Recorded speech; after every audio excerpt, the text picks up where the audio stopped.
Tanjung Pinang, ibu kota Provinsi Kepulauan Riau, Indonesia. Sesuai dengan namanya, Provinsi Kepulauan Riau terdiri dari pulau-pulau yang menyebar ke seantero daerahnya. Ada sekitar 2.408 pulau besar dan kecil yang 30%-nya bahkan belum bernama dan berpenduduk.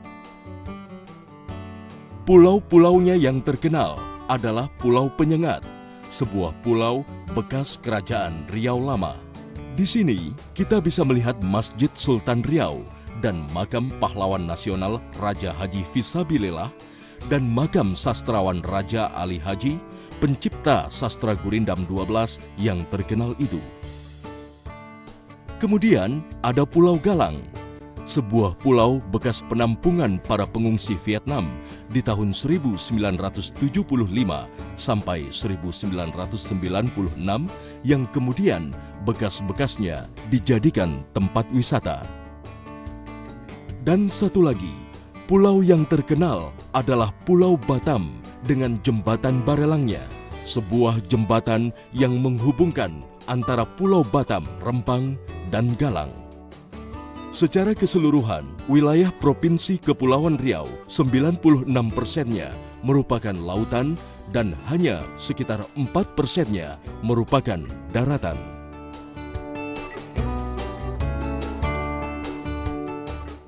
Secara geografis, Provinsi Kepulauan Riau terdiri dari 96 wilayah perairan dan 4% adalah wilayah daratan. Dilihat dari kondisi geografis yang ada, seperti yang saya katakan tadi adalah 96% adalah wilayah perairan, maka potensi musibah yang sering terjadi adalah musibah pelayaran, seperti kapal tenggelam, kapal kandas, man overboard, serta musibah pelayaran lainnya.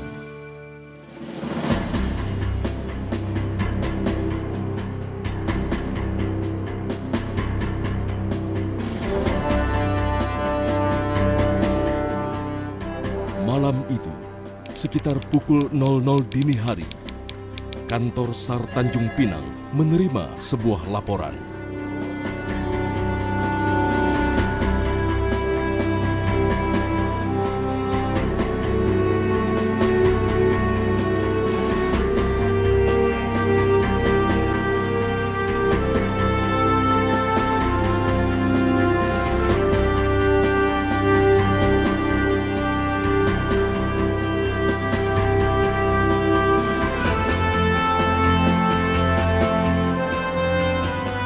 Kami mendapatkan informasi tentang musibah kapal motor Caraka Tirta Perkasa pada tanggal 8 Oktober 2012 dari petugas IDMCC Indonesia Mission Control Center yang ada di Jakarta, bahwa kapal tersebut mengalami kandas sejak tanggal 3 Oktober. Jadi sekitar 5 hari sudah mengalami kandas di selatan perairan Pulau Sanglar Besar, Tanjung Balai Karimun, atau sekitar 1,8 nautical mile selatan Batam.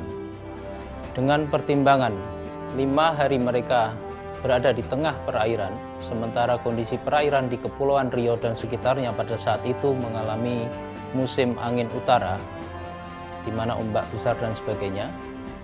Jadi pertimbangan kami akan segera melakukan evakuasi pada malam itu juga.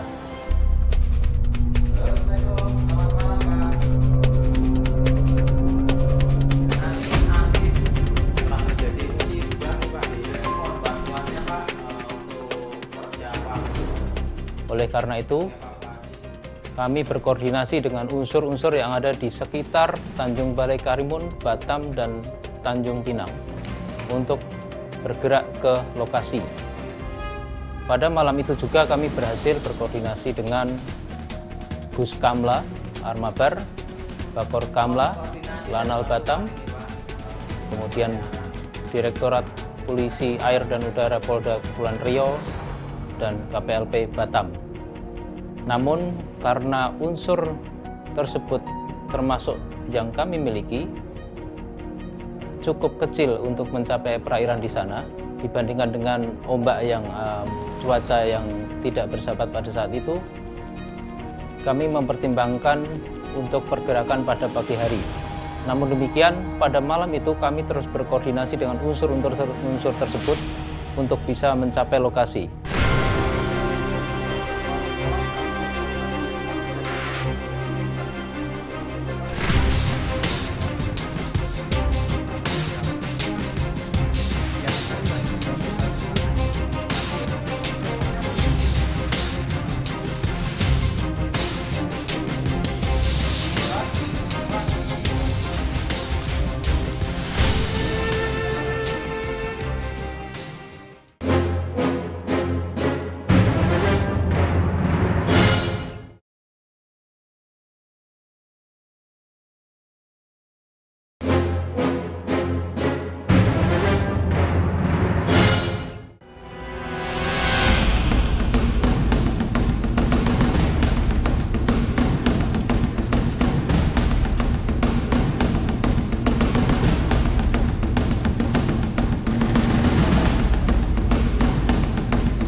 Kami terus mencoba berkoordinasi dengan unsur-unsur yang ada, dan pada saat yang bersamaan, sekitar setengah jam kemudian, kami mendapatkan nomor telepon langsung ke awak kapal, terutama nakodanya, Bapak Dhani, dan kami bisa berkomunikasi bahwa kondisi kapal masih kandas dan ABK dalam keadaan selamat.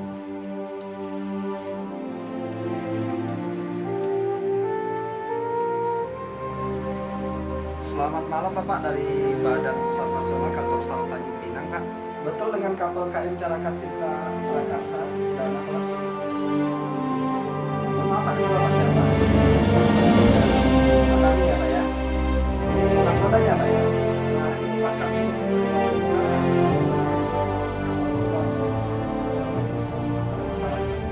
Namun demikian, sekali lagi dengan pertimbangan medan dan cuaca musim utara di Kepulauan Riau, kami tetap berupaya mengevakuasi.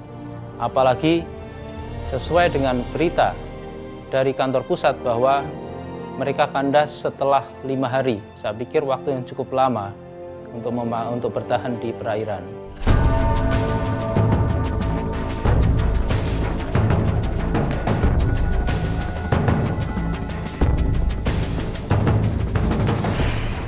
Pada tanggal 8 Oktober 2012 pukul 00.20 saya lapor ke Kakansar mengenai koordinasi saya dengan Angkatan Laut dan ini, dan sehingga dapat arahan beliau besok operasi ke lokasi. Terima kasih.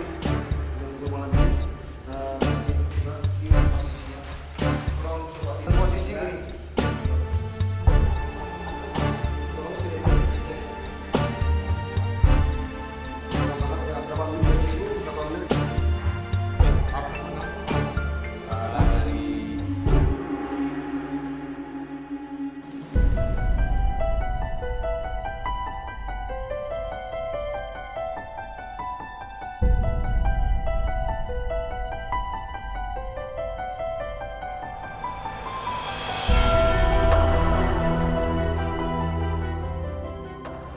Kemudian pada jam 00.35 sekitar itu, kami berhasil berkoordinasi juga dengan Komandan Wing Udara 2 di Tanjung Pinang untuk pada pagi harinya nanti kita bisa mengerahkan heli rescue 1522 dengan awak dari TNI AL di Tanjung Pinang untuk pertama searching tujuannya, kemudian dropping logistik, dan yang ketiga apabila dimungkinkan melakukan evakuasi apabila ada ABK yang membutuhkan evakuasi.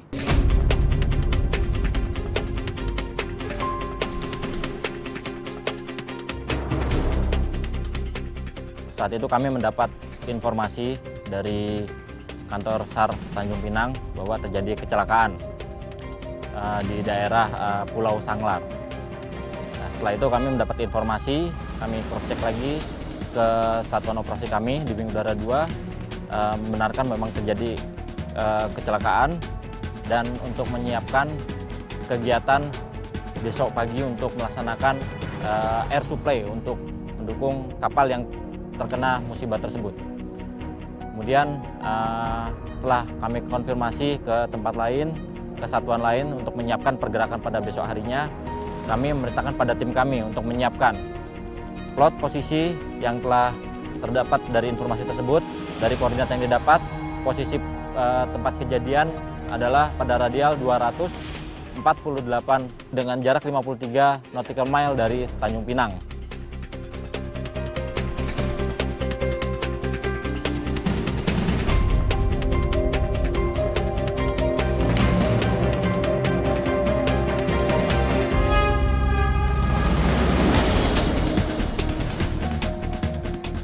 Pada besok paginya, pada tanggal 8 Oktober 2012, jam 6 pagi, kami sudah standby di pesawat, menyiapkan pesawat, dan mengecek ulang segala kesiapan yang akan dibawa untuk melaksanakan SAR di kapal tersebut, dalam hal ini untuk melaksanakan giat air supply.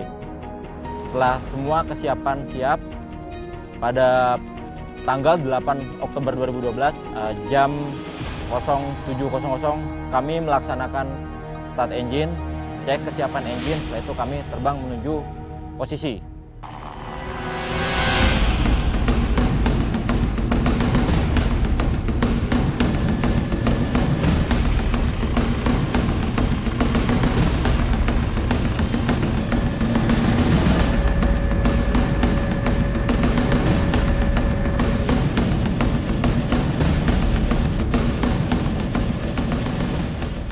Kami menghabiskan waktu perjalanan sekitar 40 menit menuju posisi, di mana pada saat itu masih sering terjadi hujan lokal di wilayah dan sepanjang rute, dan visibility kami selama perjalanan cukup rendah. Setelah sampai on position, kami melaksanakan cycling 2-3 kali untuk kita mendrop air supply yang telah disiapkan dari SAR Tanjung Pinang.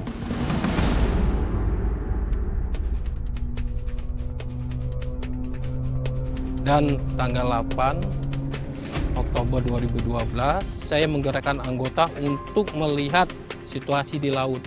Apakah ini rupanya surut, sehingga kami tidak bisa bergerak dengan cepat menunggu pasang.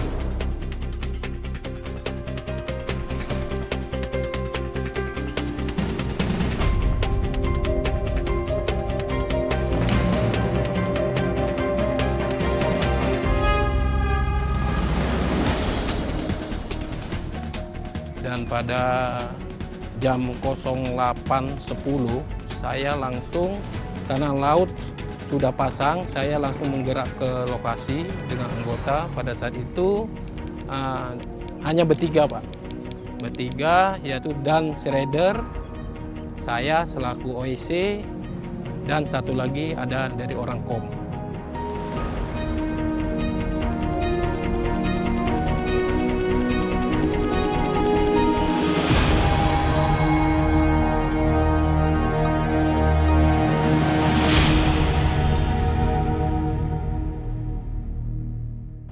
Setelah saya tiba di kapal sekitar 09.35, saya langsung disambut Pak Dani selaku kapten kapal MP CTM Innovation, dan dia mengucapkan terima kasih Pak Mis bahwa saya sudah dibantu oleh anggota dari Angkatan Laut dan Polairut sudah ada di atas kapal untuk pengamanan kami.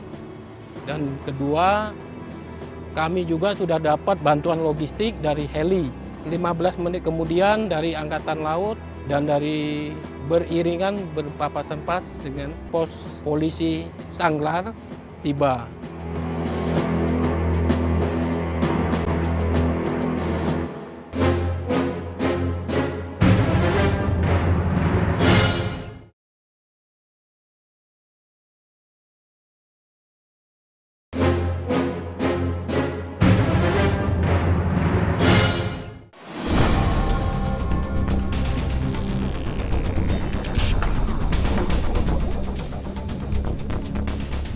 Pada saat itu kami sudah bersiap-siap, kemudian kami menunggu perintah selanjutnya.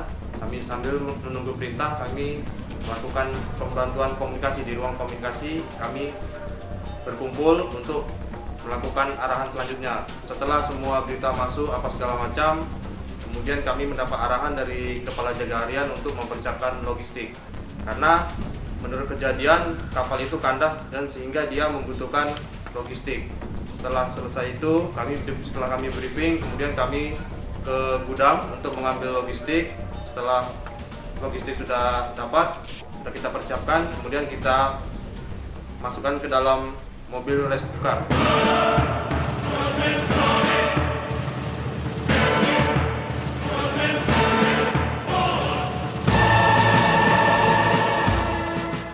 Setelah itu kami bergerak menuju ke pelabuhan, atau tepatnya dermaga kapal rescue boat bersandar.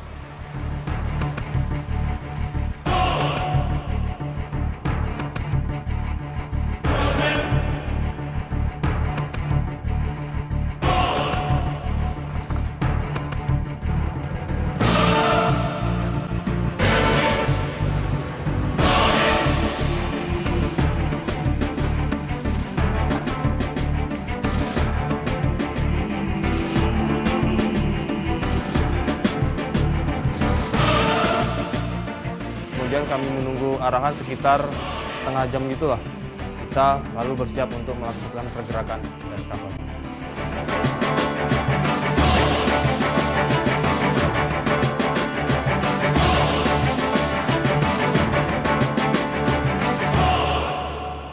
Koordinasi antara koordinator pos selaku on-scene commander saat itu, Bapak Miswati, dengan Bapak Dani selaku nakoda belum dicapai kesepakatan untuk upaya evakuasi karena dari pihak ABK, Bapak Dani tadi sesuai dengan arahan atau mungkin perintah dari perusahaan bahwa kapal tidak boleh ditinggalkan.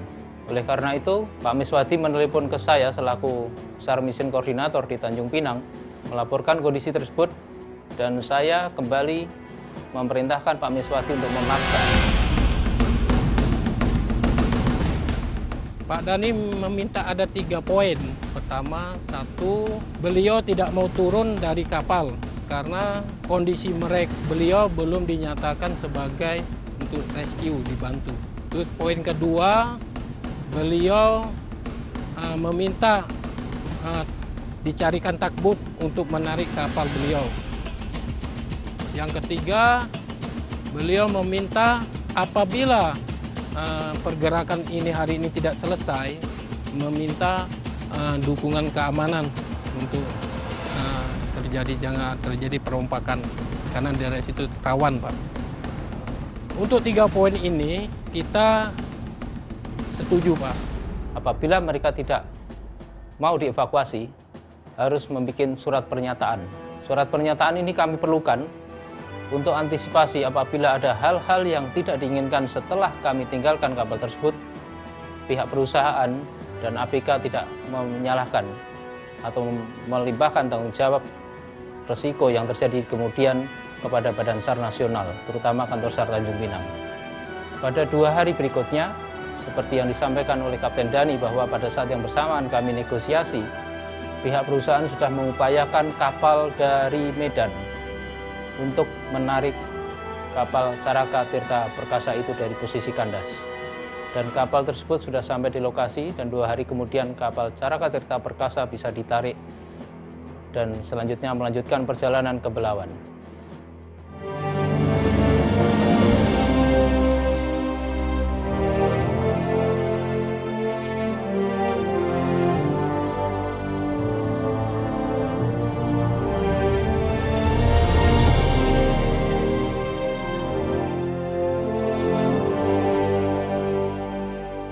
Dalam rangka pembinaan SDM kita sendiri, yaitu SDM Kantor SAR Tanjung Pinang khususnya Rescuer, kita selalu mengadakan latihan-latihan internal seperti latihan rappelling, ini menjaga fisik, kebugaran bagi rescuer itu sendiri.